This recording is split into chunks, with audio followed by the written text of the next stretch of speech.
Hello, mech fans. This is Duncan Fisher. Hold on firmly to your mana potions, fireballs, and familiars, because you are tuning in to your regularly scheduled episode of the First Circuit Podcast.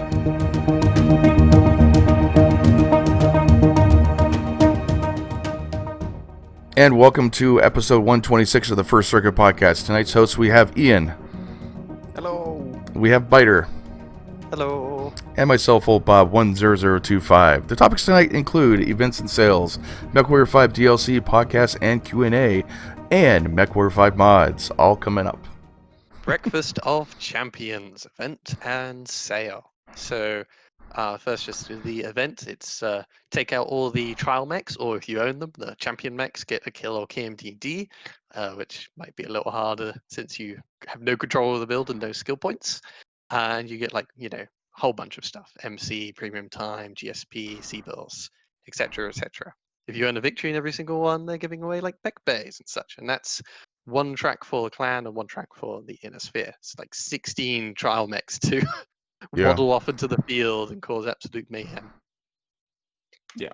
So at the very least, it's 16 matches to earn all of the rewards. You can do it if you don't own any of the mechs, so that's cool. The rewards are actually not too bad. But minimum of it's another 16, event. but it's 32 matches. At least if you got a half 50% win rate, which is kind of average. I mean, yeah. Best case, it's 16. And during that, you have to actually get the final blow, or somehow manage to eke out enough damage to get the KMDD. Yeah, but most people don't have trial mechs, so they buy the heroes instead of the or the champions. I'm sorry, they buy the hero mechs instead of the champions. So I mean, all these are pretty much going to be using the trial mechs. Yeah, from experience, I can say at least there's a lot of trial mechs running around, and sometimes matches can just be purely determined by which team has the most trial mechs will lose. Yeah, exactly. But looks, yeah. Yeah, one thing to look out for the event is take a look at the rewards and make sure you start with something that gives you premium time, like the Jagger mech for the inner sphere side. And beyond that, just play the trial mechs and you're eventually going to get them if you want them. Yeah. You also, it lasts till about the end of the month, the 25th. So you have time to do it. In some ways, it's nice to do it towards the end of the month when most people have already done it, so that you're the only trial mech on the field. And a lot of the trial mechs are kind of built to be fire support, or at least they're best used to be fire support. You don't want to really be a frontliner with a lot of them because the armor distribution and XL engines and everything. But as just somebody who's helping out and trying to get the final touch, or just to find one poor opponent to abuse, it's a lot better at the end of the event. One other thing, though, it's done. Bring out your calendars because it's done in phases. So, start. Well, that's the thing. God. So phase 1 it lasts till the very end of the month, but for the last week there is a phase 2, which is another kind of awkward event that doesn't always help improve match quality, because it's the do X amount of damage with various different weapons. Exactly. Yay! So you'll see, go on. Sorry. Yeah, it will result in a whole bunch of silly builds all over the place. Just people are trying to just spam out the damage. Thankfully, though, the numbers aren't like thousands. They are typically just in the hundreds. So, but it's going to be a lot of running around with IS machine guns to rack up the 100 damage. It can be done in a single match, but there's a lot of players who die when they charge in. So, that's going to be a chaotic final week as well. Yeah, like the Lerm 15 for the inner sphere, you only need 50 points of damage, which is supremely easy to do. So you don't need to go put 6 Lerm 15s on something, or 4 of them or something like that. You just need to just put 1, no problem. Oh, God's rifle damage. Well, What? I just spotted something for you. What? Oh God, really? Which one? Where? At the very bottom. The last one. Oh man, destroy one UAV. So, like always, they have where you fight in your own team, and the other team has to go create a event for you to actually get the tech challenge actually done. So this is what you got to do. So yeah. At the very top, item NA. Have they entered that correctly? You get 25 not applicables. What? At the very top, inner sphere ballistic challenges. Yeah. rewards, the very first reward, item. And below that, what do you get? What do you see on your screen? Duelist revolvers. Huh. For me, it's NA right now. Let me refresh. Well, that's there what we you go. get for being British. Okay. Oh, now it's updated. It says C-bills. Okay. Okay. Never mind. Yeah, I guess the only advice I would have for this event is counter ECM is easy to do with UAVs. So pop a UAV to counter someone else's ECM, and then that's not going to be an issue. Yeah, So you're you only don't getting have to put C-bills your and own ECM on counter. Yeah. It's only C-bills and cockpit items. So it's, if you really want to do it, it's fine, but you're not getting too much out of it. Yeah. For the last I part mean, of it, maybe- so yeah. maybe there are people who still need C-bills. I mean, I kind of need C-bills. I buy mechs like here and there. It's like, oh, I'm gonna go try out this, and I'll go splurge Yeah. like 10 million or something like that. Yeah, I it's can just always use sometimes, that. actually having to buy the weapons or have the weapons Yeah. available if you're strapped for C-bills is a little downside. But during the same time of the event, though, isn't there a sale for the part 2? There's a 50% off weapon sale. So Yes. Speaking Mhm. of buying stuff, let's start with part 1 though. The sale Okay. part 1 is going to be all champion mechs are 50% off. So when you play the trial mechs, that's a beautiful kitty. When you play the trial mechs and find one of them you really like, you Mhm. can just buy that champion mech for 50% off.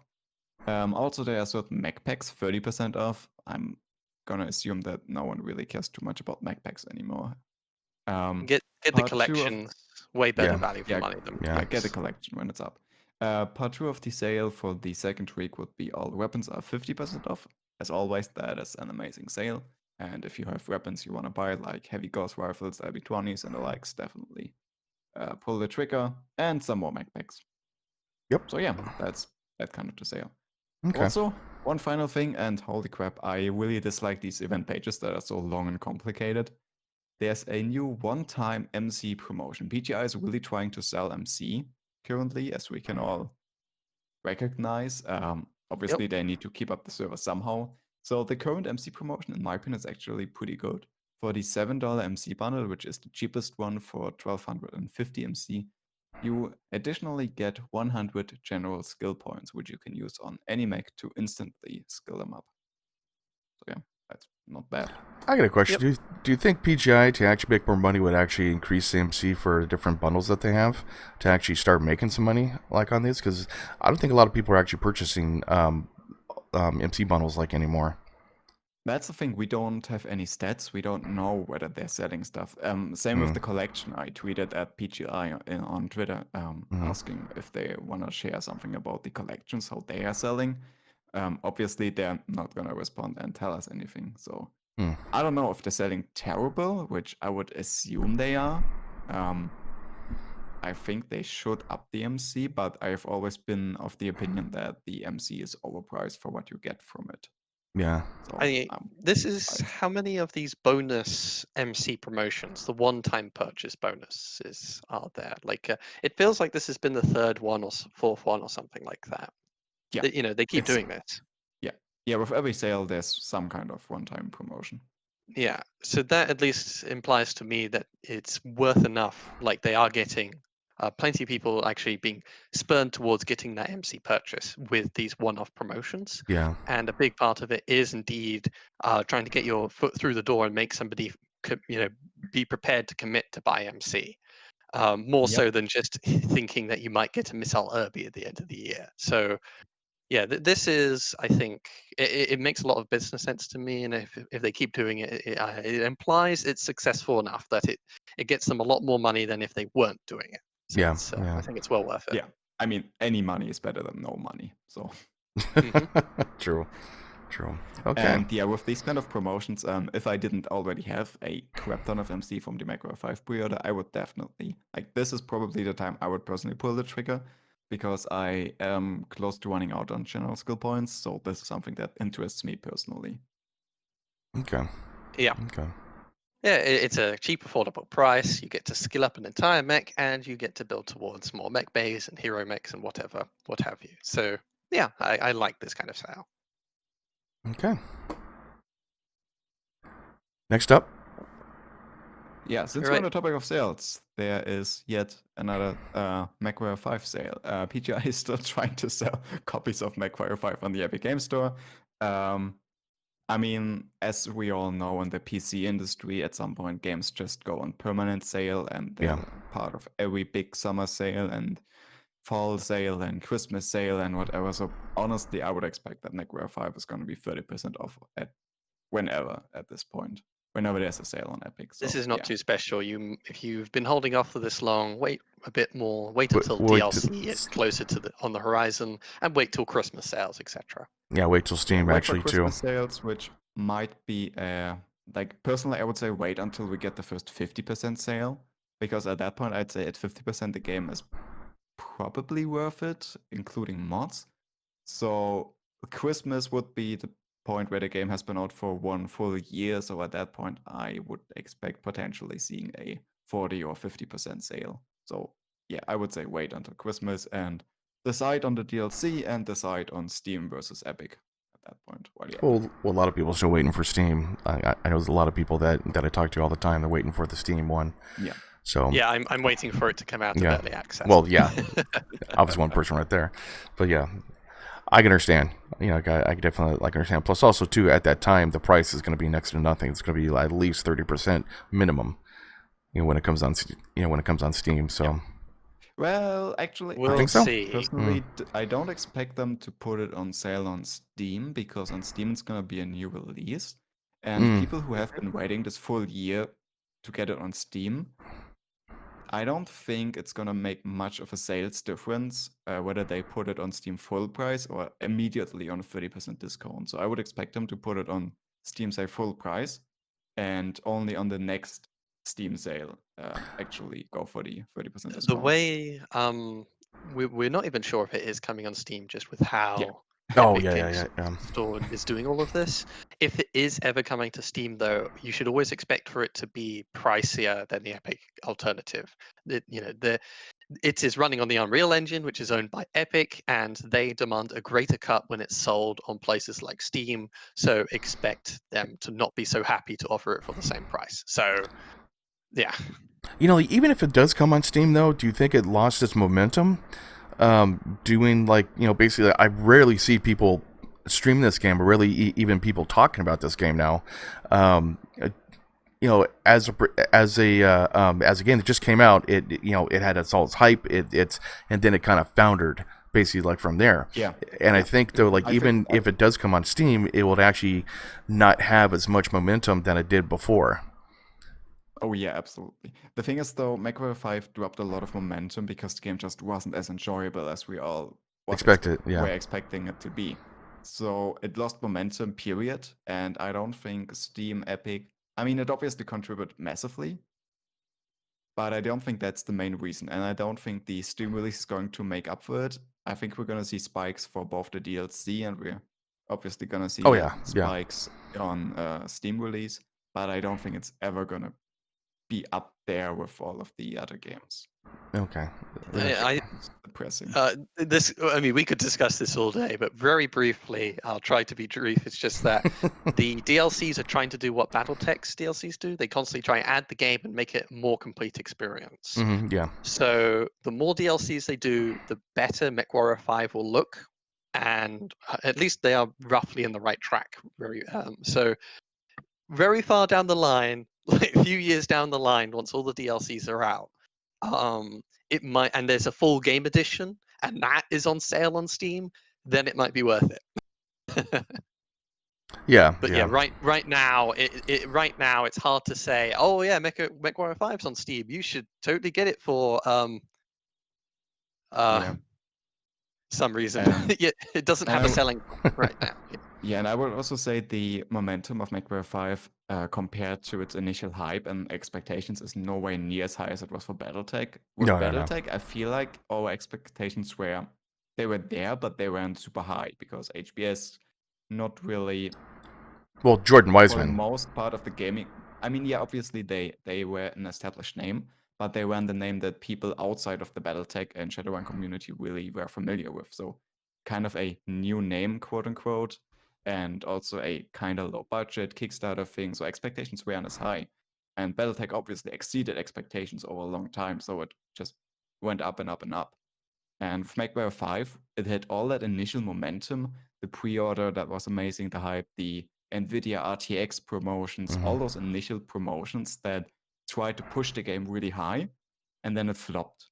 And I don't think it can ever make that up. Yeah, that's what I was concerned about, basically, as far as like when the game, but still, what it is now compared to what it was during the hype was, and I don't know if it actually can exceed or even get even anywhere close to what the hype was before when Steam comes out with all the people waiting for it. Like even there, but of course, what Biden was saying, the DLCs and everything else, people still keep on buying the game and buy the DLC and everything. So they're gonna still make their money. It just sucks though, because it's not gonna exceed what it was before. But I don't know, that's just my own thing, I guess. Exactly. I don't think it's gonna be a financial failure or even a failure as a game in the long run. I just think it. I mean, we've talked about it so often, but PGI just threw away a chance to bring the Mechwarrior franchise really back into relevance, and that's the sad part about this. Yeah. Yeah. I think we should get into it with the DLC. Okay. Because I feel sort of like the BattleTech didn't become it's a pretty good game, but it didn't become mainstream. But it has a niche appeal. It's beloved by those who actually play it, and there's a fair number of people still probably playing it on Steam today, a couple thousand every day. So yeah, it's found its niche. Mechwarrior 5, though, it feels like it hasn't even found the niche audience it should have. No. Yep. Okay, so before we go deep into the DLC, and there's been a reasonable amount of info on the DLC, there's one note that's kind of a quick note, but also really important note. So Epic Games Store has published a new beta feature, which is called Mods. So basically, they took the Steam Workshop and simplified it and put it on their own storefront. And Mechwarrior 5 is one of the very few games to support the beta version of that mod support in the Epic Games Store. And I'm actually gonna try real quick to stream my desktop and show you how it actually looks.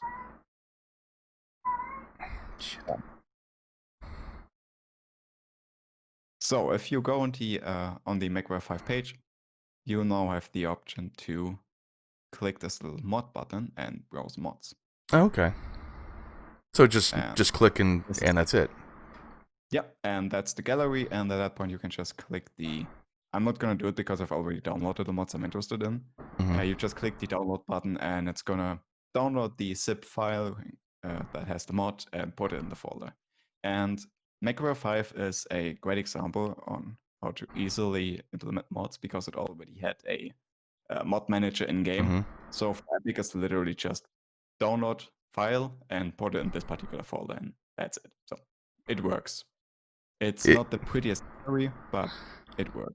Okay. It's just like the Steam Workshop, and it's very good at least. Yeah, Epic Games Store is trying to match Steam in this department, and yep, Mechwarrior 5's made for mods, so this is the easy one to start putting in Epic Games Store mod support, and this makes mods a lot more accessible than people having to know tech know-how. They just click the button and more content's added. Well, again, like I think it was Fallout 4, basically, before they had Vortex, it was next to impossible to put mods in or figure out how to do it. And now Vortex, you just kind of just copy it and boom, you're done. Yeah, and automatically puts it in there, so it's kind of nice that way.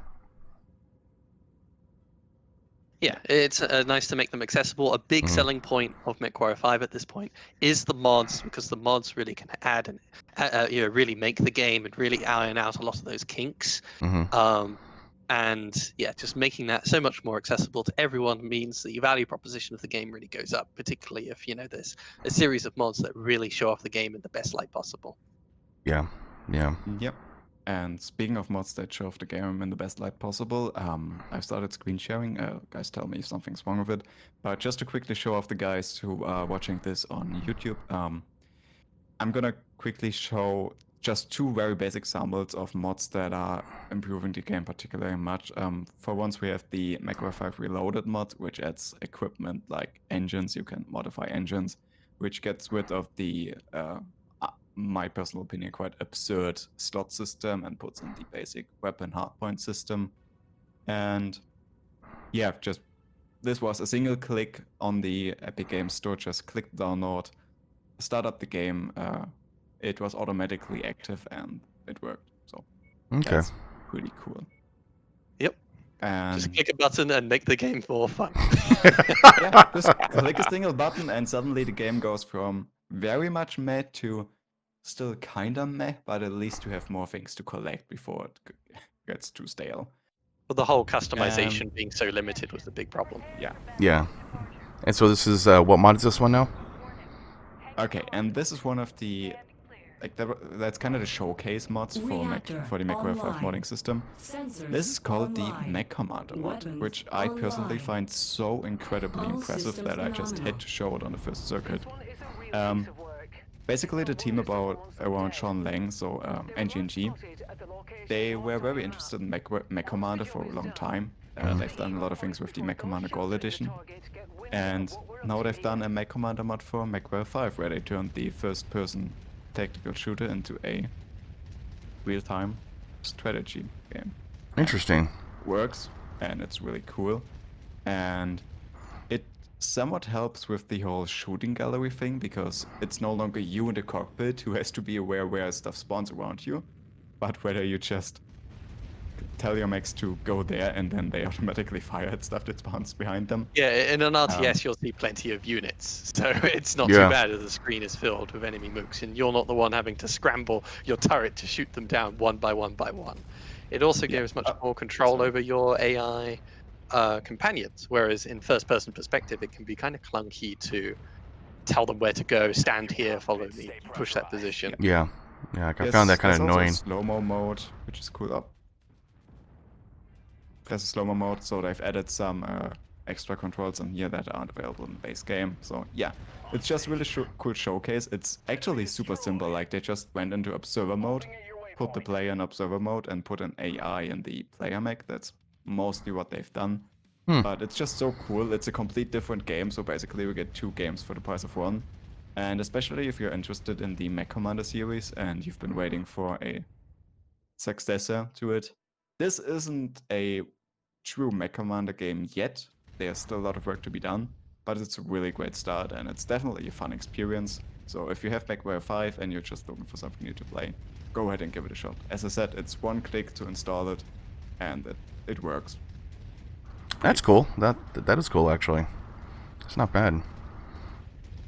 Like on the screen, though, unfortunately, it's kind of skipping, but that's okay. But still, not bad. I definitely do like that. That's like I played Mech Commander umpteen times, and I loved it. I'm gonna have to go ahead and now I just have to click it and go play now, so that's good. Now, how hard is it to uninstall that? Super easy. You can just disable it in the Mechwarrior 5 mod manager in-game and Okay. restart the game. Alternatively, you just go into the folder and delete the file. You do have to keep in mind, though, whenever you play with mods, potentially your save games are going to be corrupt and not compatible. Mm-hmm. But that's always the case. Okay. Yeah. Cool. I like it. Looks good.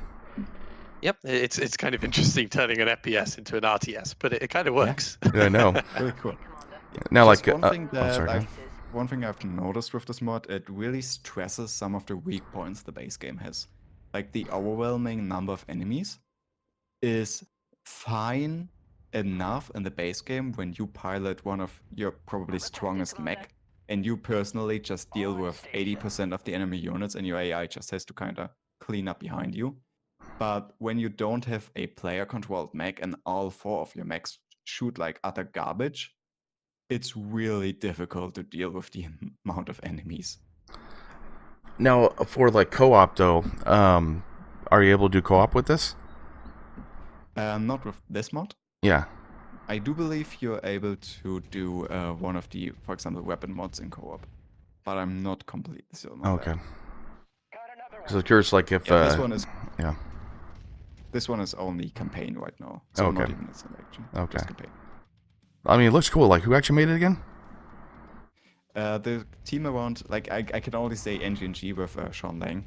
Obviously, the team is a lot bigger than one guy. Yeah. Yeah. But yeah, Okay. Um, Okay. The game has been this mod has been streamed on the NGNG channel a couple of times, and you can find on Reddit r/mechcommander mercenaries, I believe, where there's more information and the team members and all those good things.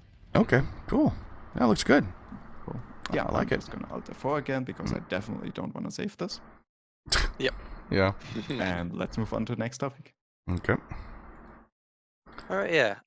So the Mechwarrior 5 team have done a little bit of a marketing push in regards to the upcoming DLC. They've done a podcast, a Q&A, and they've released a couple of videos and such. So they've mostly been going over what we've already been briefed on how the DLC will be. But when we have like an hour and a half podcast, we have plenty of little extra details, a bit more depth to what they've been told. So first things first, at least should we look at, we got an actual preview image of the new system.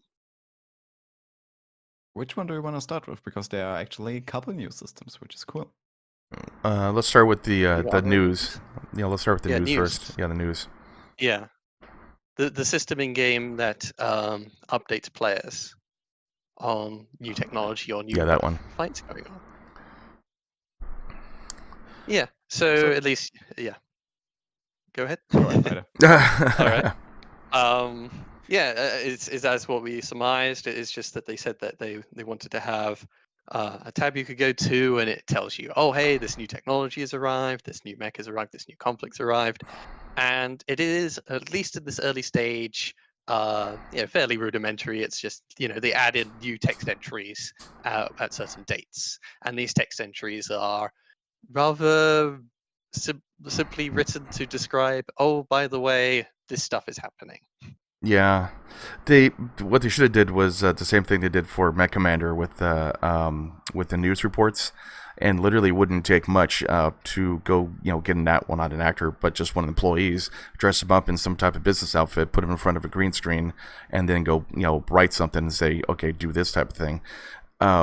I mean, I commend them for doing something, to tell you the truth. I really do, with the Comstar News Network, I guess.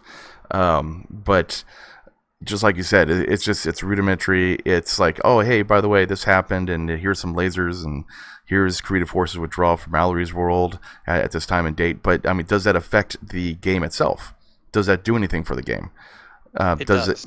There is a reason why these posts are given to the player. Okay. So Okay. the top one, it's saying, oh, by the way, chem weapons have spontaneously started existing in the world in pirate space. That's what it's trying to communicate. And the other one, at least, it's Mallory's world. It's the beginning their withdrawal, so it's saying a conflict in an area has started to end. Does it show on the map though? Yes. It shows on the map. Mallory's world. These pop-up. Mm-hmm. One of the reasons these pop-ups exist is to signal you, oh, there are changes on the maps. Some planets are changing ownership. This is why. Oh, okay, good. Oh, okay. So basically, this whole news system is not necessarily to input lore.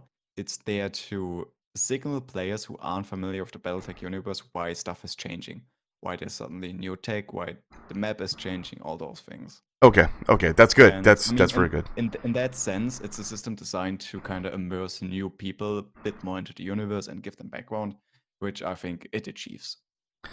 Personally, I would have written the text different, but it fulfills its purpose well enough. Yeah. Like if it's like that, then it's fine. Because I know like the biggest gripe I had was like, why in the hell did the map, change at 3028? It's like, what the hell happened? Well, I know what happened, but the other people don't. Basically, the Forced Concession War. But like, why did it change? It's like, okay, I guess Lao is is half what it should be. What's going on? Type thing. So this actually will be good. So at 3028, it'll say David attacks Lao. In the Forced Concession War starts. Oh, okay, that's good. You also, when new mechs roll out, like the Raven or something, it will actually say, a news post will come up and say, it seems Lao is experimenting with a new electronic warfare light mech package, and you'll see a preview image of the Raven, and now you can find Ravens. Whereas in the game currently, the only time you learn there's Ravens is when you happen to stumble on them, if the game is bugged. Yeah. That's a good thing. One more thing that's showing here, this lower text is actually not a text that signals you a change in the map. It signals you the availability of a new hero mech. because this bottom text is basically telling you the Tempest Archer is now available to find in stores. Which is cool. Move out beyond the Kellyhound's fortification.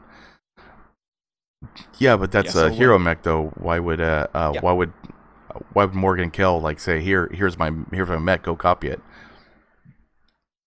Shish, Bob. Shish. We don't want logic in our game. Okay, Shish. sorry. Sorry.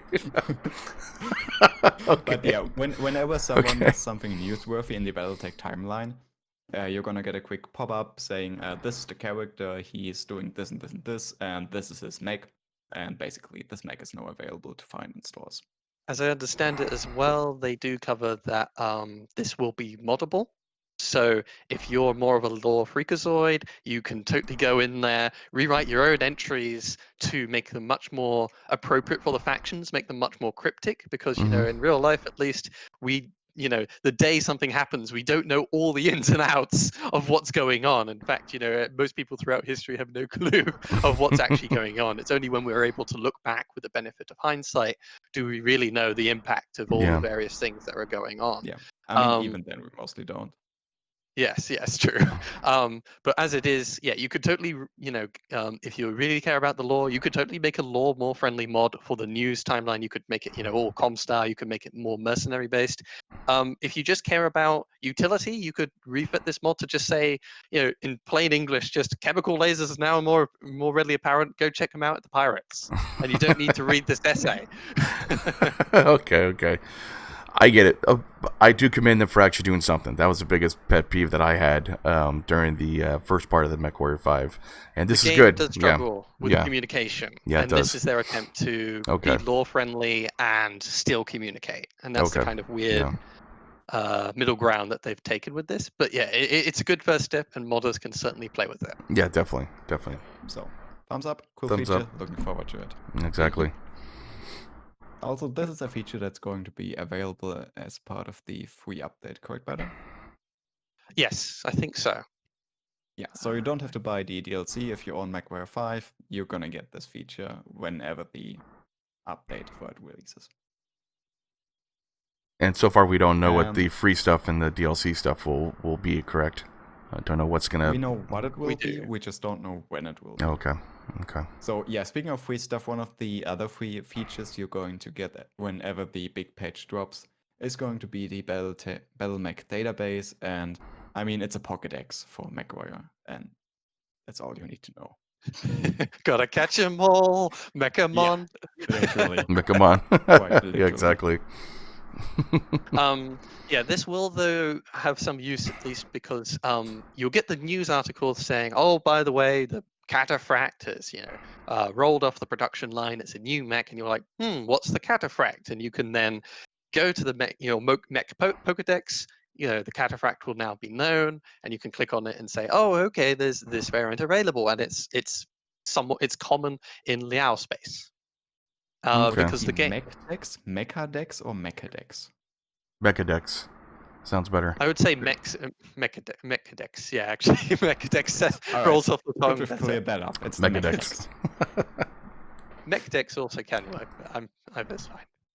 But yeah, the game currently does not communicate if you want to get a mech, where do you go for it? Like you might come across a Victor in Steiner space or Marek space if you're lucky, but you're like, oh yeah, I got a Victor in Steiner space, but it's actually quite rare in there. And if somebody really wants to pick up a Victor, they should have actually gone to Liao space. Yeah. So this really helps players figure out where the mechs are.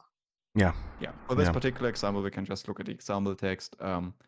It went on to serve the Star League Defense Forces, and design was later made available to the League's member states. So you're gonna find it in any Inner Sphere house, any of the major factions. Yeah, but some have it more than others. Yeah, the Cataphract, the Raven, obviously would be particularly go to the aerospace to find them. Jaeger mech, obviously, you go to Davian, etc., etc. Guys. Yeah, so this will help you figure out what mech variants are actually available. The preview image, it doesn't seem to show us a way to preview the build. Yeah. There may be text that tells us about like its AC20, and you can actually see the AC20 modeled on the mech. But when it comes to how PGI do their mechs, it's kind of hard to tell the difference between a small laser and a large laser visually. It's just that metal box on the mech. So unless it's a missile launcher or if it's missile launcher or DACA, you can tell what it is. But lasers, you won't be able to tell how the mech's actually built, how it's armored, how to defeat it until you actually own one yourself. Which I feel like the Pokédex really should, show mech builds, give you just more. I just want to have more, things to look at than just a text description and knowing it exists in certain parts of space. Yeah, that'd be a good idea. Potentially. Who knows? Maybe it's even in the end when you mouse over, you get the pop-up that you always get MW5. Yeah. Could be. Yeah, it might. Yeah. We'll see. Yeah. There's one thing that was mentioned in the Q&A that should be mentioned here, and that's in regards to DLC mechs. If you do not buy the DLC, obviously the new mechs will not appear in your universe. However, they will appear in your Mechadex, and they will have an icon above them, like indicating, oh, this isn't actually present. You have to buy the DLC for it. God. I'm not the biggest fan of this personally because it's a bit of an in-game advertisement, so to speak. And the whole point of the game is somewhat to build this holistic interface. And it's just so, at least, if I were to build my own internal canon, the idea is if I don't buy the DLC, then those mechs do not exist in my universe, so to speak. That's why we don't see them. But no, the mech does exist in that universe, but I'm being told to pay money. It's just sort of weird, I don't know, you walk up to the command table and then you hear a recording of Russ saying, buy the DLC. Okay, that would be hilarious, though. Oh, God.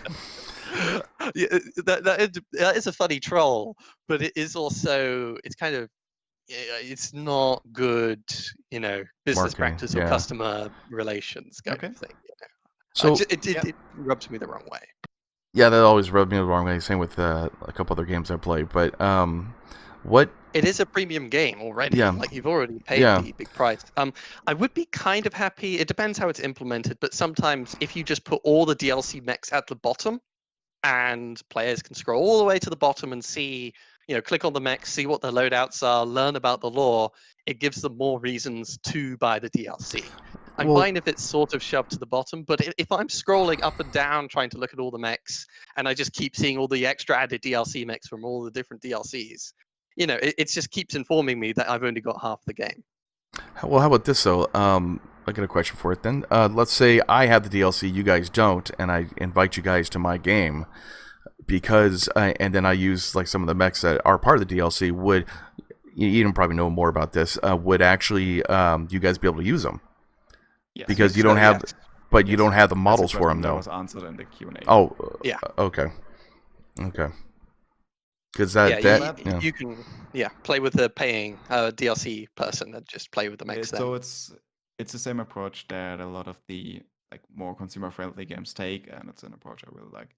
It does mean, though, Bob has mentioned something interesting. You do indeed. That means that when you download the base game without the DLC, you're still gonna have to download the files for the DLC, which also means it should theoretically be fairly easy to unlock the DLC. Yeah. Yes. Yeah. I mean, not that the First Circuit encourages piracy in any way, shape, or form, unless it's in the Battletech universe, because being pirate in Battletech is kind of fun. But yeah, just saying. Yeah. It is. What were we talking about? There's a whole debate we could get into, which would take a whole podcast, just the ethics or ideas behind what you make free and paid. And we touched on this before when we heard the mechs were paid for, was that if I'm making a mod to add in more mechs into the game, and it just so happens later on PGI releases paid DLC that makes this mech a premium mech, are we going to have an issue? That's a good point. Is PGI going to pursue people who, even if they're not copy pasting their models, they are making the DLC mechs available to everyone? It's just it gets into kind of murky territory, and hopefully at least there's not any conflict about this. Yeah. But well, that happened in Fallout actually with the Creation Club. People they were making backpacks, and then a modder came in and said, "Fine, I'm gonna make the backpack too," and made it for a free mod, and did the same thing. And so Creation Club pretty much collapsed because of that. And you make a good point, actually, because, like you said, the DLC be out there, but someone just takes some mechs to, quote, unlock them, and then makes a mod, boom, here are your mechs now. That type of thing. So that's a good point. Yeah. I don't we shouldn't go too much into the morality, but just to look at the close example, which would obviously be BattleTech. Most of the BattleTech modders actively avoid that issue by making sure their mods do not feature any of the mechs that have been part of the DLC. So like the Marauder, all of the Unseen. Originally, they were part of all the mods and the community asset bundle, but they were taken out once they were part of the real DLC, which also makes sense from a user perspective, because worst case, you have the same mech twice, which you obviously want to avoid at any cost. So that's probably the route we're going to see in Mechwarrior 5. Modders just getting rid of those mods that are part of paid DLC. I imagine in either case, at least, neither company should really go out of their way to try and shut down the mods. At least with these kind of niche games, the agreed upon consensus is sort of that they're adding mechs and all these other bits and pieces, and you pay for the DLC to improve the game. It's supposed to be a reciprocal relationship, and that's why at least the modders in BattleTech they will take the mechs out if they become part of paid DLC, because they recognize this is all part about both of us working together to make the best game possible. So it's more loyalty, I guess, too. And also, for me at least, you're not really paying too much for the mechs you get from a DLC. Same in BattleTech, you pay for the features that are there beyond the mechs. For example, in this case, you would pay for the career mode, the new mission type, and all those things we're gonna go in detail about in a second, because I don't have the list. Sorry. Same in BattleTech. You're not necessarily paying for the what was the first one? The Cyclops. You're paying for the Flashpoint feature. Yes. And that's kind of the mindset I would take for this.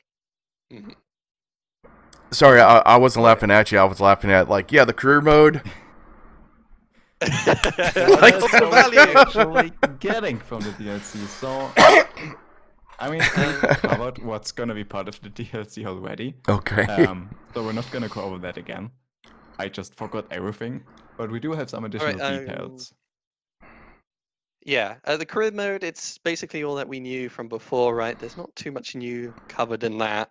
It's just, I did find it interesting. He mentioned the whole, the original system. They said, we streamlined the original games that everyone started in one spot, and then they had to go around the map. And I was like, that doesn't feel too Mechwarrior Mercenaries type of a thing, where people really like sort of spawning in one region and then being, I want to spawn in Davian space and be a Davian loyalist, and I want to fight on their borders or in their borders for Davian. Except for Canopus. There's no Canopus. I'm kind of upset about that. No Canopus.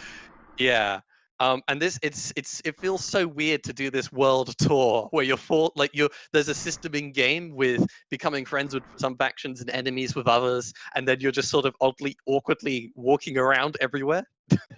So I'm becoming friends with Davian, and I guess you're the tutorial area. Bye bye. Hey, Karita. We're gonna be friends, right? Oh, you hate me? Well, that's a grind. It makes some sense in the story of the campaign, because in the story you're this kind of not necessarily a small mercenary outfit like you are in BattleTech, but you're one of the really big guys. You're a major player in the Innisphere for whatever reason, and it makes some sense that you would travel around the Innisphere. Well, you're basically making it. Doesn't work for career mode. You're basically making a Wolf Dragoon's Innisphere tour, so that's basically what you're doing. Going from Davian to I Lao. would say you're kind of following in the footsteps of the Grey Death Legion, but even bigger. Sorry, we're finding all the Star League tech and hidden Star League stuff. Okay, That's what the story reminded me of. Where it said a couple podcasts ago, the Mechwarrior 5 campaign is basically Grey Death Legion, if it was even more of a power trip. Okay. Yeah. So, with this paid DLC, you'll be able to start in any of the great houses. And they also mentioned something we hadn't heard before. You'll actually start with a tailored lance for each of the factions. So if you start in Davian space, you're going to have a lot more Daka. in your starting lance than you probably would otherwise. I'm not sure exactly what all the other. You start with Steiner. You start with a Steiner Scout lance. But I do. It's just a neat little extra bonus that it's not the same start every single blooming time. You will actually have a different flavor for starting in the different houses, Yeah, and that yeah. will And add variety and flavor to the game. I'm gonna assume one of the earlier mods we're gonna see for career mode is randomized starts, because obviously that's the most fun. Just completely random, you're stuck with 4 cicadas. What? that would be hardcore. Who's the biggest cicada user? I don't know. I mean, in Mechwarrior 5 Mercenaries, in everyone. Mechwarrior 5, It's everyone. Everyone has a cicada, but yeah, I don't know. Who knows? I don't That's a know. really good question. Because I think it is one faction. I remember reading, when Lost Tech came out, there was only one faction that bothered upgrading cicadas. It seems like a Lao mech, basically. Is it Marek? It sounds like Liao mech, given how terrible that is. Yeah. Mm. Lao was was the creators of the Irby mech. Because when they upgrade it, though, they don't give it stealth. They gave it Dakataka, but it also has ECM. Free Worlds. Just go to Sarna. Definitely Yeah. used it Yeah, Sarna. inactively.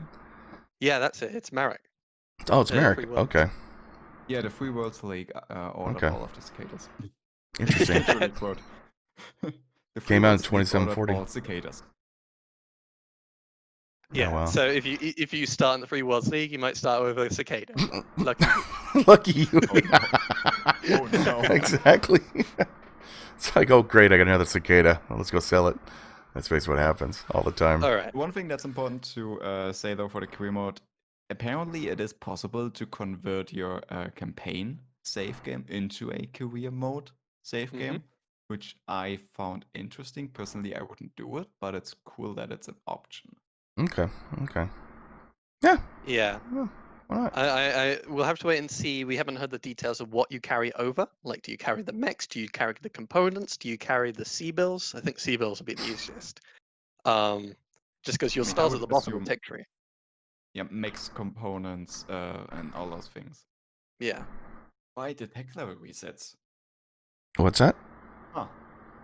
Yeah, BrioS correct the tech level reset, so technically they should take out all of the advanced components in your inventory and just get rid of them. Somehow But you yeah, just probably you're turn just up with a gonna take bunch our of... everything and be over. Somehow you got stolen. Basically, pirates came over and stole all your high tech, but left all your low tech, right? But yeah, converting is a feature that's apparently going to exist. Personally, I don't see many people using it ever. Okay. It kind of defeats the purpose of having a career mode. Yeah, definitely. All right. So they just touched a bit on career mode, but next we actually heard the details of the quirks system, because we heard about quirks and whatnot, but we didn't know how that would operate at all. And my assumption first going into it was just that the hunchback has a big hunch, it keeps getting shot off, so put survival on it. That's not what we're getting. It's actually, if in an MWO context, it's a skills system. You're able to put skills onto your mech, little bonuses and buffs. Yeah, And so there's just to quickly say, we are going into the paid DLC features now. Okay. Yeah. So to try and quickly summarize sort of what Chris said, as you level up your your Merc company, you start getting various jobs available to you. So to start with, nobody's really interested in you, but once you become somewhat well known, some people say, oh, we want you to go out there and find some components or parts or do some research for us, and so you'll do some missions for them. So you go out there, you find you go out there and find some sensor systems, and you go back and they say, oh wow, thank you, and after you do enough jobs, you will get a blueprint, and that blueprint will say something like plus 10% sensor range, and you can then use that blueprint to upgrade your mech. It will cost time, it will take time, and it will cost C-bills, but you will then be able to apply that extra 5-10% sensor range. And once your company becomes more well known and they're quite well renowned, you can go out and get more sensor components Eventually, you'll get another blueprint for 20% sensor range, and you can use that blueprint. It takes and you can upgrade your mechs that way. And mechs have only so many slots they have available for blueprints, and the bigger the buff, the more slots it takes. Oh, so it's a slot system again. I kinda I missed still that like part. having the Hunchback as a basically you get extra survival stuff on the Hunch, basically because they But put it more doesn't. armor and stuff like They're that. not doing that. Yeah, I It's know, just but a I still skill like system. that. I still like that type of quirk though, because it gives gives the mechs like certain things of why I want to go and use them.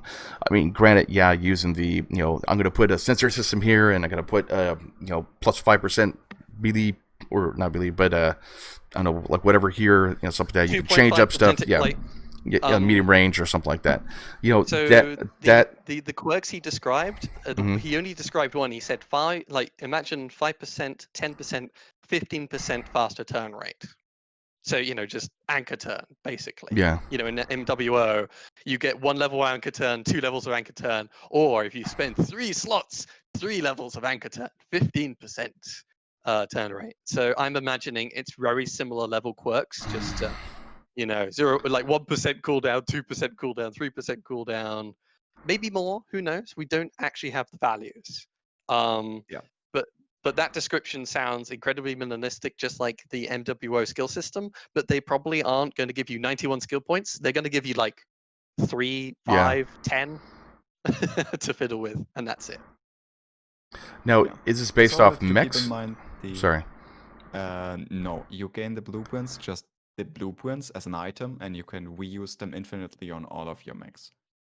And I mean, as the always blueprint. with this, Yeah, the blueprint's almost effectively just your engineers know how to do this now. They know how to do this upgrade.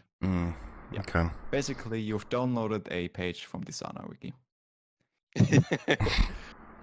Yeah. And then to keep in mind, the important thing of this, with all things Mechwarrior 5 concerned, it's not about the actual way PGI implements it. It's about having the system available for mods. I think So, the way it's described, it's at least the values he gave, and sort of hearing that it's very limited slots and everything. It sounds like they're doing their very cautious game design thing, which almost means you don't really even want to bother with it. Like, you could spend hundreds of thousands of C-bills upgrading your mechs to have slight, tiny incremental improvements.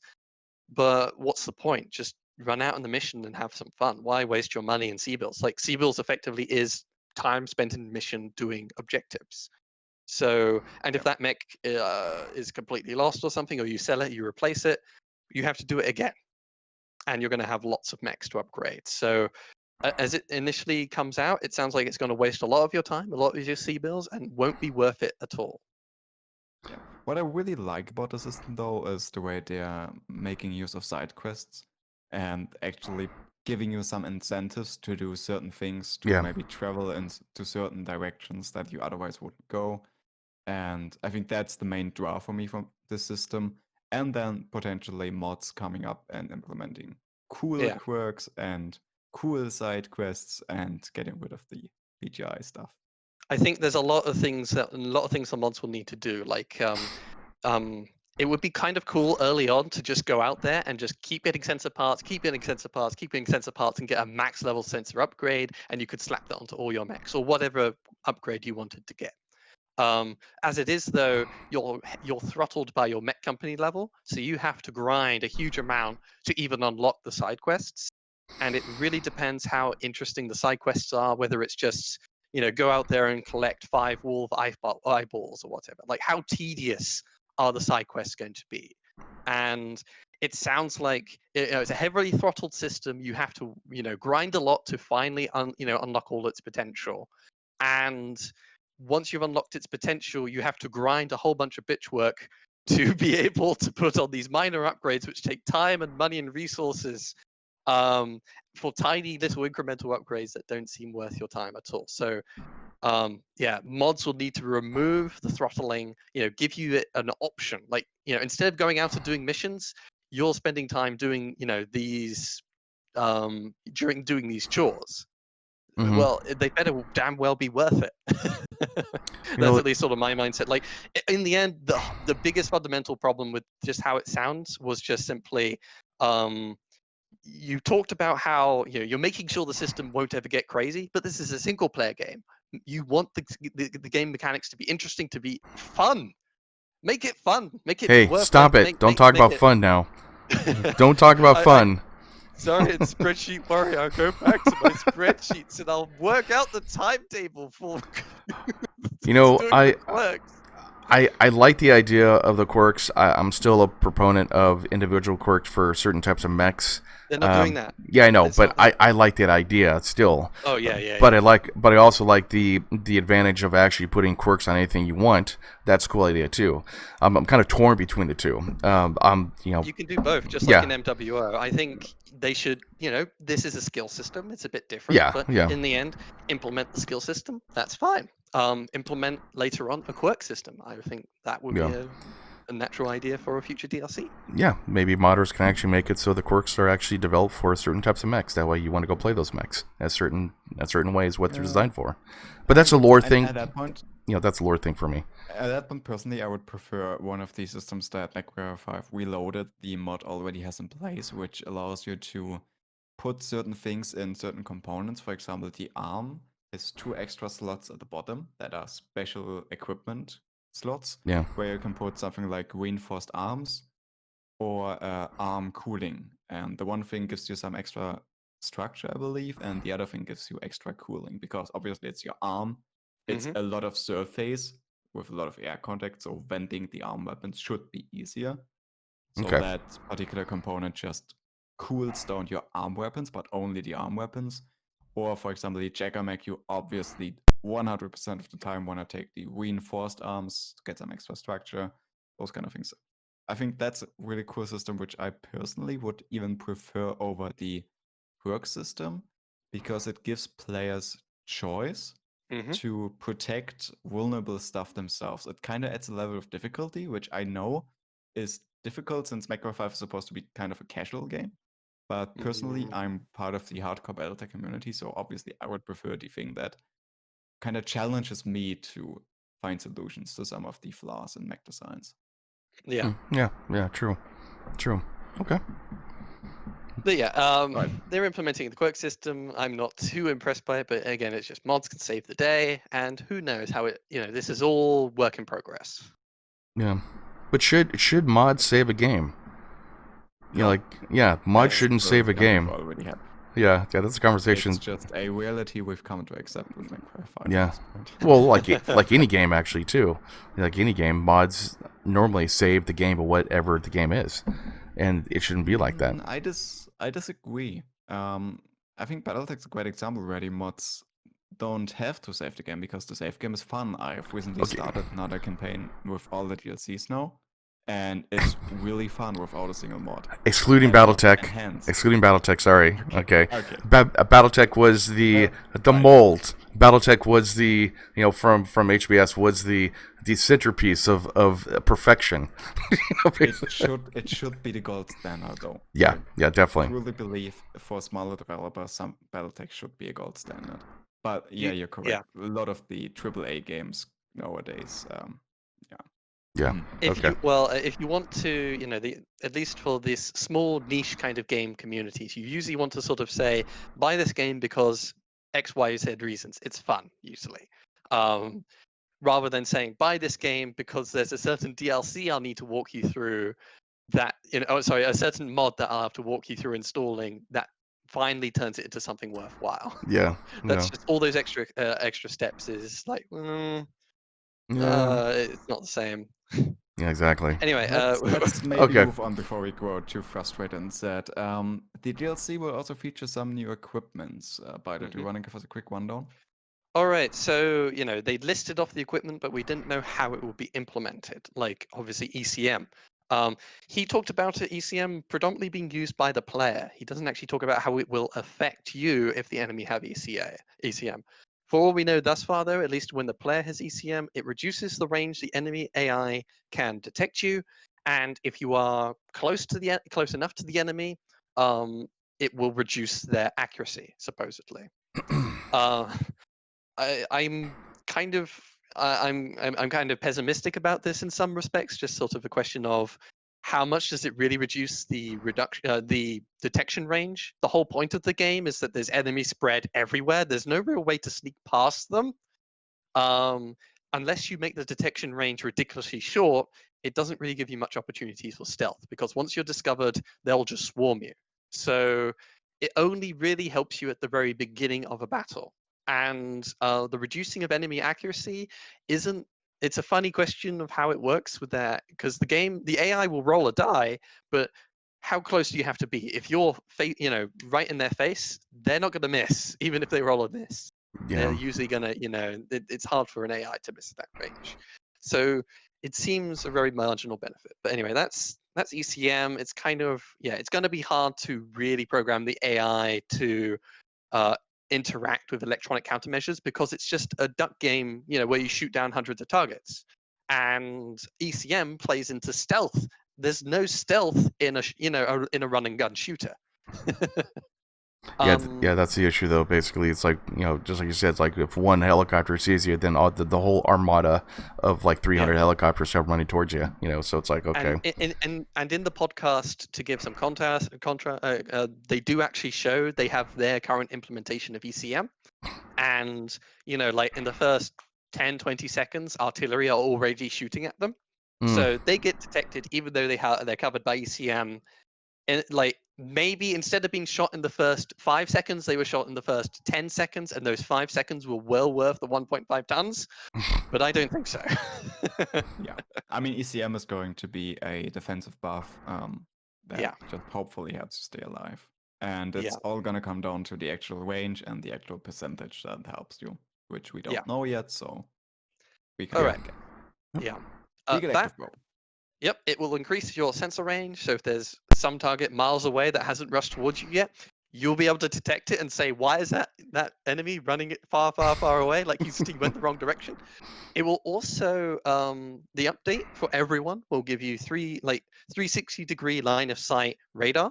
So as long as people are visible, at all possible visible to you, they will appear on your radar, which will really help with being swarmed and figuring out where to turn to and what's actually attacking you.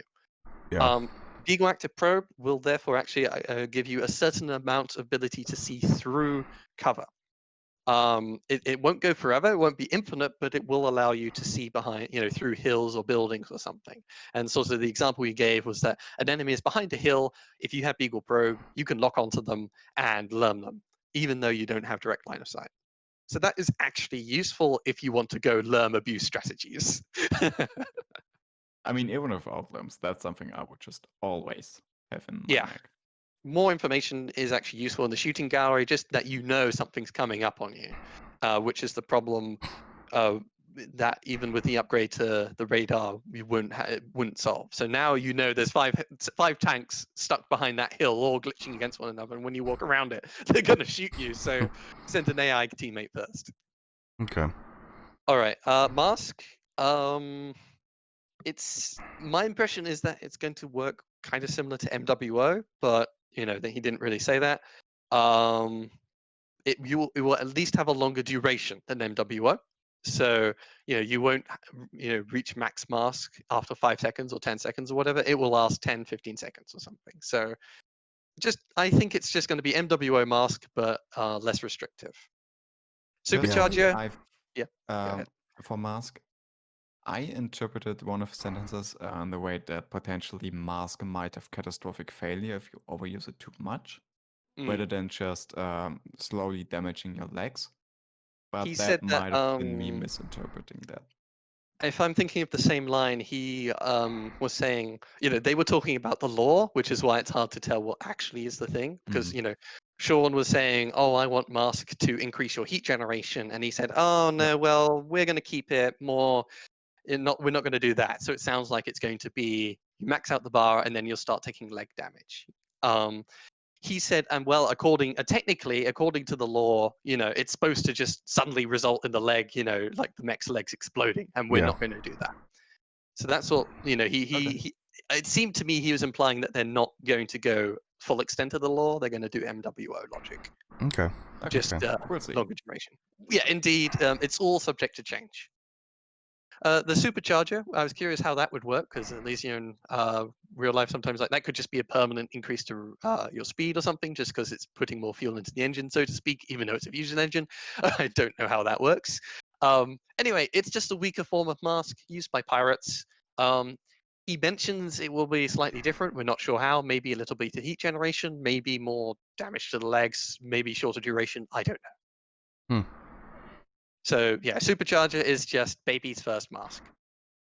Okay. And then Oh, infantry. and yeah, sorry, just it reminds me, at least they have, the electronic warfare that has been split. The Raven came out with electronic warfare package, 7 tons for ECM and BAP put together in a kind of relatively crude package. They said that their systems can't do both at once.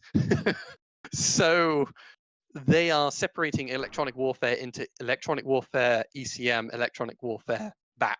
So these are basically baby's first, ECM or BAP. They're just they will weigh more, and they will probably weigh more, and they will probably be slightly less effective. Wow. And that's the same for superchargers. It's just we've added a new mechanic, and there's a relatively more common but in a heavier, less effective form. Supercharger, electronic warfare, ECM, and then there's the true military grade stuff, which is mask and proper ECM, proper BAP. Okay. But yeah, you won't be able to have both. There's a certain slot where this equipment goes, only on certain mechs. Okay. Right, so yeah. There was the BattleTech mod that had that for a short time where you could fit in both. And let's just say melee mechs suddenly were viable with both mask and supercharger. It was hilarious. Oh boy. Yeah, that's a shame, because it's just always kind of fun to think of, oh, I want to put supercharger and mask in my mechs, and it's a single player game, so who's getting upset? It's just me having fun. And the same is it's just so funny that you can't do ECM and BAP at the same time. You can't see through walls whilst the enemy struggle to see you. You know what? That would have been great to have together at the same time on one mech, like a Raven or something. That is in fact kind of the point of the Raven. The whole electronic warfare and Hey, well. stop talking logic, man. God, Yeah, stop it. it's just so funny that they can't do both. It's just sort of an interesting limitation.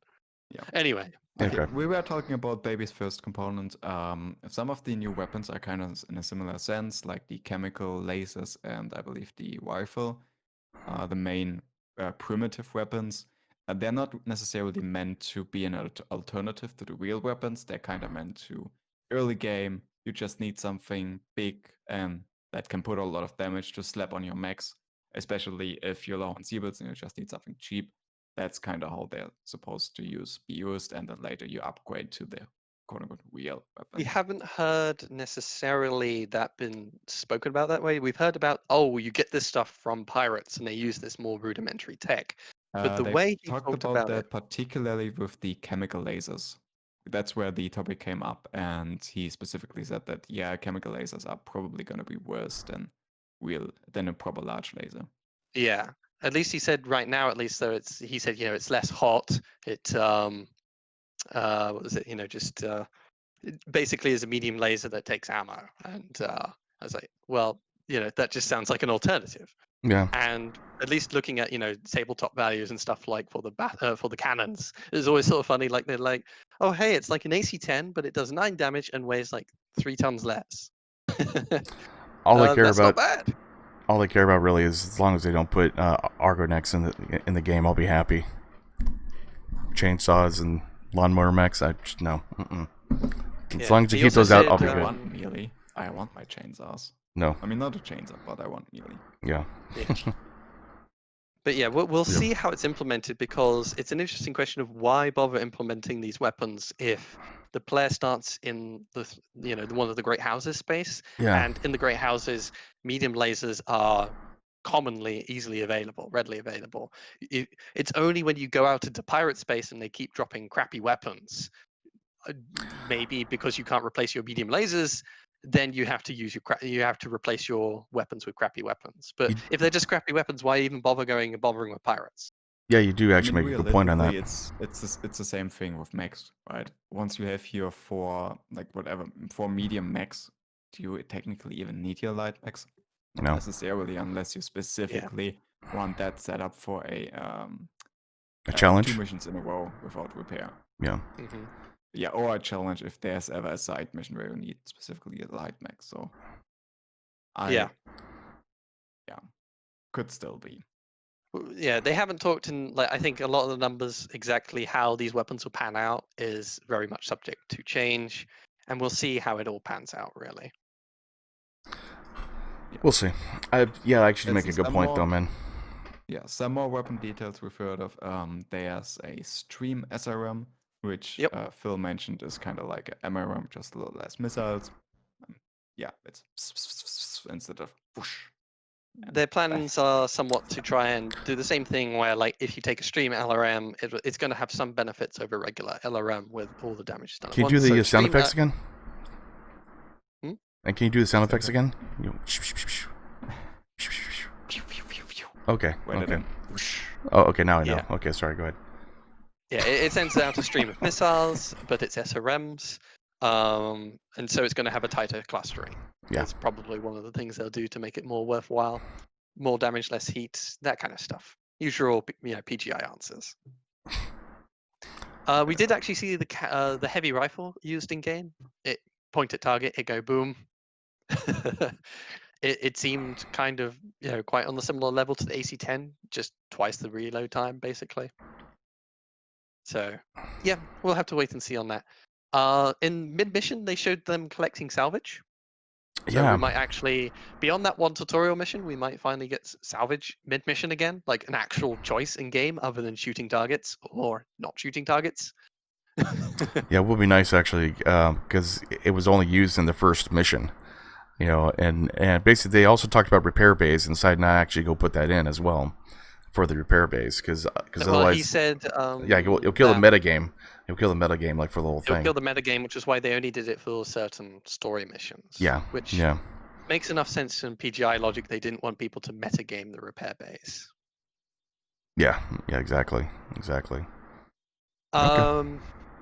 Infantry.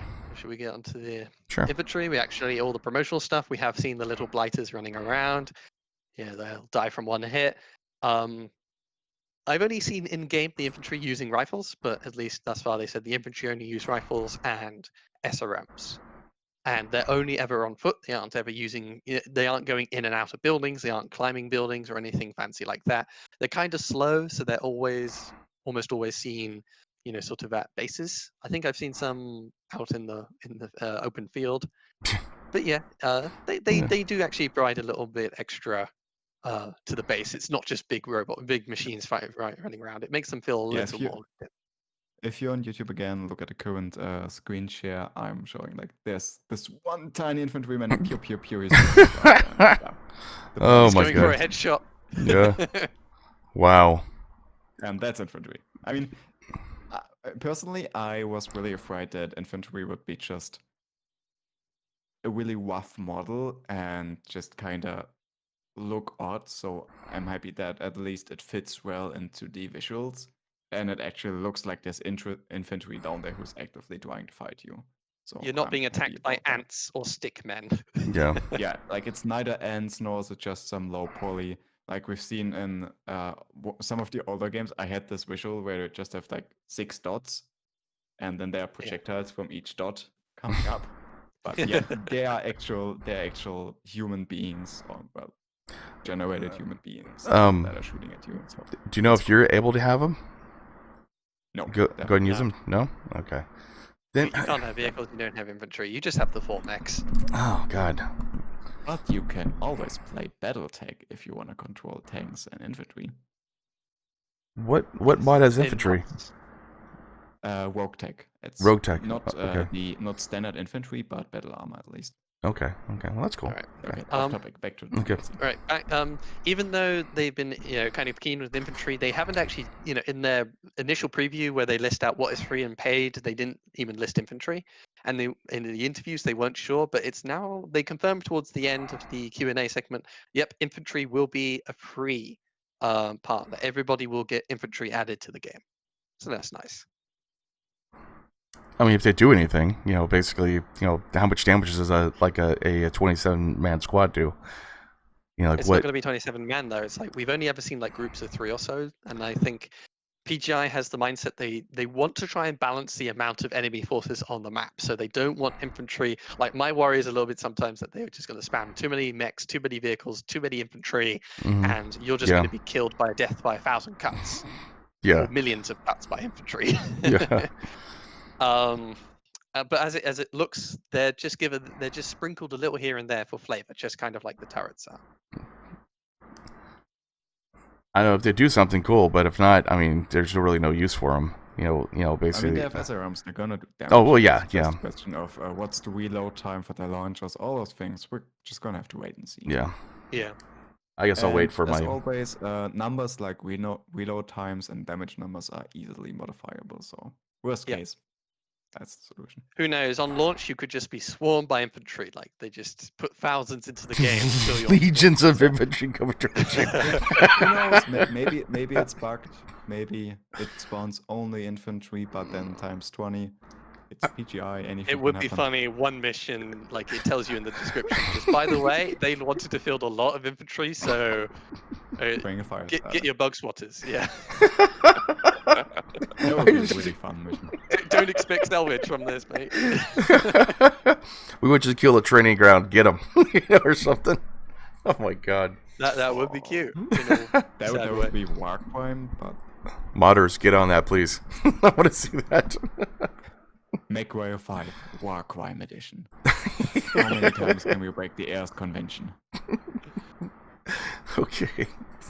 All right. A little thing to mention is no new vehicles. We sort of, sometimes like with BattleTech, they added vehicles alongside the mechs. Nothing like that with this. They're just adding lots of different mechs.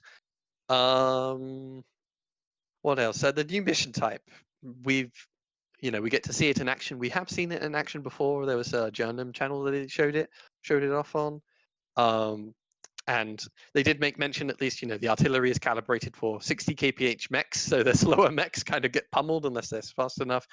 The amount of artillery that are, landing around you is proportional somewhat to the amount that are actually currently active on the map.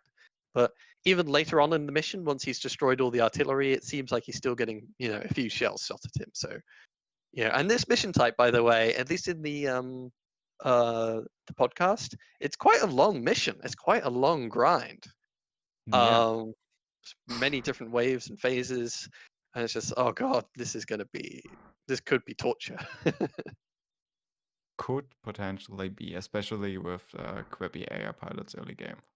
Mm-hmm. And that's a big question I have with the artillery is the player knows to dodge out the way, but the AI follows the player. So you run past the artillery and all your guys take lands right into it. Yes. So I don't. We haven't heard a thing about how the AI is supposed to respond to the artillery, whether it tries to dodge getting hit. As far as I'm, at the bottom left, they always have their health covered, so you can't even see how much damage they take from artillery or anything like that. It's the classic streamer problem where they just keep putting their heads over the paper doll, and you're just like, I don't even know how healthy they are.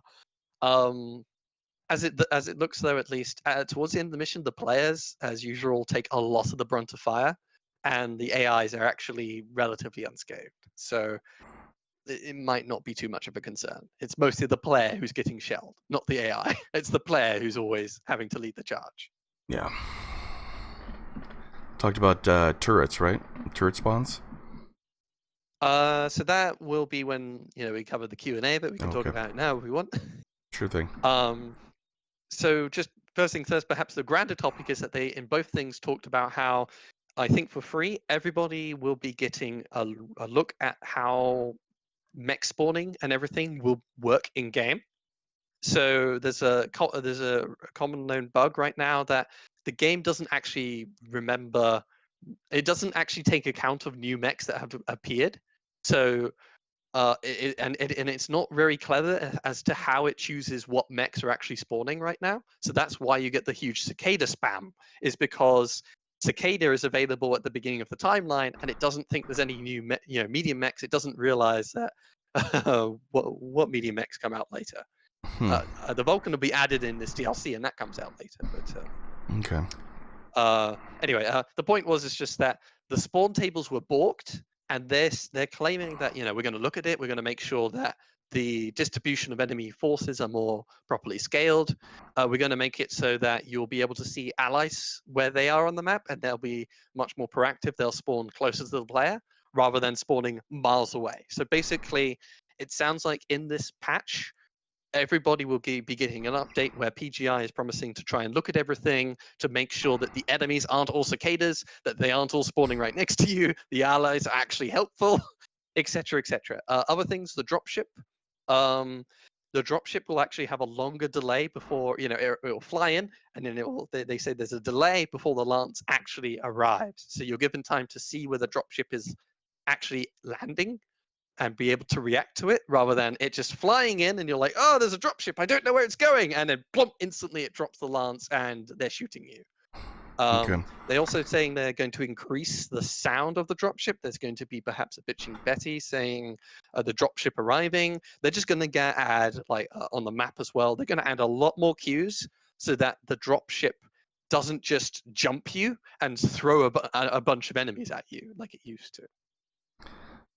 Do you know if they're actually going to add a Union class dropship? Did they talk about that? Because I didn't see that. I don't get the impression that's within the scope of this. A funny thing that was mentioned, at least Sean said, "Oh, wouldn't it be cool if the enemy used like drop pods, yeah. as a way to reinforce?" And Chris was like, "Oh well, within the law, they don't really use drop pods." Like, no, hold on, they do. They do use. They do? Yeah, they do use them actually. They're called drop shoots. And basically, they could drop them from orbit, and it's kind of like a drop pod, but it has like jets on or something like that to prevent it. It opens up, comes down, opens up, and then has jets, and then it hits the ground. Yeah, there are even multiple different varieties, like the Yeah. simple ones where it just straps up to jump jet on your mech, the ones where you just have a parachute, the ones like they're using in the BattleTech game where there's a fully, like a capsule that's a proper drop pod with its own jets and stuff. Yeah. So, yeah, that was just like... They're out there. Yeah. I mean, they're not 40K drop pods, don't get me wrong, but they have drop pods or drop shoots. That's what they're called them. The BattleTech's drop pods look kind of Warhammer 40K-ish. It's just you Yeah. land in the thing and then all four sides open up. That's Yeah, 40K yeah. drop. The BattleTech drop pods are a bit over the top. Yeah. In any case, at least it does feel a bit samey when it's always just dropships. They are the main way that they add reinforcements to the battlefield. They aren't walking in onto the battlefield. They aren't dropping in for drop pods. And more variety, I think, is always just a great way to add flavor to all the different mission types. As it is, though, they're stuck with just dropships mostly, and at least the dropships are being improved. All right. Sorry, getting back onto turrets. Somebody asked in the Q&A about turrets, and they said, "Oh, we don't want to go too crazy with the weapons on turrets because we can't really control too well where the turrets spawn, and we don't want to make the turrets too impactful to the battlefield because they're going to be part of the battlefield value and then just sort of spread randomly. We can't control what turrets spawn where." So you could get a long-range turret spawned in the middle of a city, a short-range turret spawned in the middle of the open. That kind of stuff, I think, is so they have so little control over turrets. They say, we just sort of sprinkle them randomly around the map. They have random weapons, and they're not supposed to be that impactful. Yeah, it just seems kind of weird, though, like out in the middle of some field, some, corn patch, there's a laser turret. I'm like, what the hell is that thing doing out here? In the middle of a corn patch, I know. There's a medium laser and flamer turret. Yeah, I know. It's like, what the hell is it doing here? Like, people have to get close enough for it to shoot, and if it does shoot, it's going to set the corn on fire. Well done, you've protected the corn real well. Yeah, personally, I'm kind of disappointed here, and I disagree with their assessment. I would very much like to see more powerful turrets, like especially the Calliope turret, which is such a well-known turret inside the Mechwarrior franchise. I believe it's been in not all, but a lot of the Mechwarrior games in the past, and it's just kind of missing. I would personally take the risk of a terrible spawn if it meant having more variety and more challenge. My personal preference would be to say, step one, solve the spawning issue. You should have more control over it. And then step two, then Yeah. we can really spice up the different encounters with different types of turrets. But when you have no control and you're just sort of sprinkling them around randomly, I do sort of personally feel like it does make sense. I'll say that. It would be kind of fun if you just added one Calliope turret every so often, maybe. Just people go, oh, there it is. But if you just have no control over it, I don't want them to. With their lack of control over their systems, it's just like, it'll be terrible to, you drop in your assault lance, you're fighting like 2 or 3 other assault lances, and there's like 20 Calliope turrets on the map or something. Yeah. Right. What else? You have one There more was point issues. with the double discount. Yeah, there was a whole bunch of issues with the market. So damaged mechs had a double discount. They weren't supposed to be so cheap. Hero mechs were always sold at the same price for some reason, even though you were friends or enemies with the faction. They're going to fix that finally. Huzzah! For paying players only, you will be able to click the rare equipment tag to be able to find the mask, ECM, superchargers, electronic warfare, and double heat sinks and whatnot. That's nice. Hold on, say that again. Say that again. For paying players. Yeah. For paying players. Yeah. In the marketplace, they can click a tag to find equipment. So ECM. So EA. If you have the DLC, you'll be able to activate an extra filter to see where your DLC stuff actually is. So it's not lost in the huge list of weapons and stuff. Oh, okay. Okay. I saw this completely different. It's not an extra paid feature where you need to pay money in order to get that extra filter. Okay. It's just a helpful tool. Well, it is a paid feature in the sense that once the timelines move forward enough, or even for regular players can access double heat sinks. And it's really nice to be able to click a button and see if there's any special technology on the thing, even if you're a non-paying player. It's nice to find double heat sinks, honestly. Did they actually? You don't have that. They said it was a paid feature, and I feel it should be a free feature because even for free players, they should be able to find double heat sinks. They shouldn't have to look through the list. Yes. Now, like, did they double heat sink part? Did they say that they're going to go ahead and so like let's say ballistic ammo and missile ammo will have different colors instead of actually just being the whole same color system? No mention of that in these. I don't remember. Because I know that basically, it's hard to differentiate those out, or like double heat sinks with a different color than normal heat sinks or something like that. Who knows what the final list of features will be? Right now, what he mentions is that they're going to work on, or they have worked on, this thing, and he is thinking that he'll only put it in for paid players. I think it should be free. Free players still have use for that tag, and so therefore it should be for the free players as well. I don't see why you should make it a paid only option. And I think that's just perhaps a slip of the tongue that they thought rare equipment is only being implemented for playing players, but double heat sinks is in the base game. Okay. Might be just an accident. I think it might very well just be an accident, but let PGI know that free players want the option as well, because we want to find double heat sinks. Double heat sinks are nice. Exactly. All right, so with all of that, we're basically done with all of the extra information we've got. Just to reiterate, no info yet on either pricing nor release date. They're not yet sure when it's going to come out, and they're also not yet sure how it's going to be priced. So maybe as a final point, what do you guys think? Did you get any kind of impression as to when we might get our hands on it and for what kind of cost? I saw this as a alpha, pre-alpha type thing, because they were talking like that. I don't see it happen until like maybe Christmas or maybe next year. I really don't actually. As far as price wise, $14.99, $9.99. Around that type of thing, because really? It doesn't seem... Well, I mean, the game is freaking almost half off right now. Basically, to go spend... It's new. You always need to consider the full price. So, Mechwarrior 5 is a $60 game. No, it's $49.99, right? I thought it was... Yeah, it's a $50 game. How much would you think is the DLC then?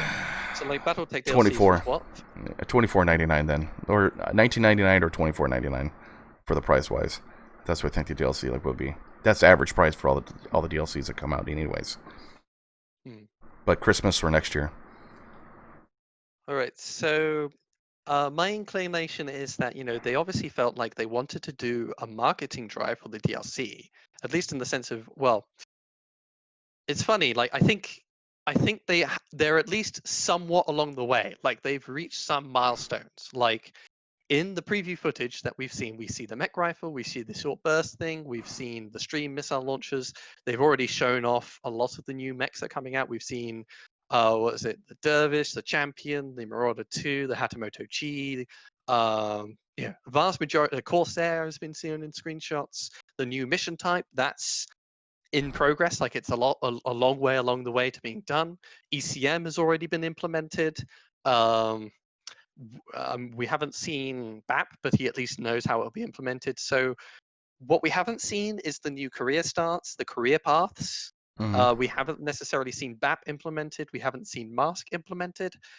But it does feel like a lot of what they wanted to do, infantry is already sort of there. But it feels like to me they are a good way away, that a lot of features are Yeah.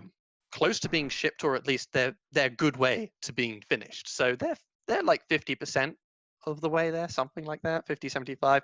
And they felt like they wanted to do the Q&A. They felt like they wanted to do the podcast. They felt like producing these trailer things and letting everyone know we're going to give you info. This is all because I think in like 3-4 months time, they should be done. And it'll be good release time around Christmas. I think Christmas makes, that is a good time to release DLC, try and Yeah. make your money. So I think they're a good long ways away. They aren't just at the conceptual phase. They have actually implemented a fair amount. Yeah, okay, I partially agree. For me, it looks like they're mostly in the testing phase, like early testing, where you actually set your people on it, do both QA and also see how the values feel and play one of the values to get the final thing. Personally, I think it, like from a business standpoint, obviously Christmas is the big release time frame where everyone buys everything.